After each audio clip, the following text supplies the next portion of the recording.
Emilia? Já. Það var sætt á heimavelli. Hvað voruð þið? Hérna, 30 mínútur yfir í 2 restina? Já, eiginlega. Það er sem að skiptu. Hvað bjóðu til fyrir ykkur, heldur þið? Bara vörnin, við komum tilbúinari eftir hálfleik og ákváðum að spila góða vörn. Finnst þér að koma inn í svona lið, eins og kemur inn í það núna, flotta leik og leik eftir leik?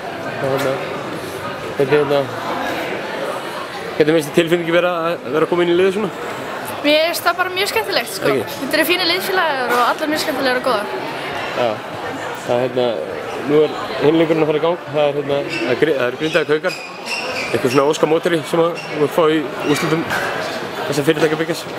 Mér er alveg sama, við ætlum bara að reyna að vinna þér. Það ekki? Við ætlum að vinna þér.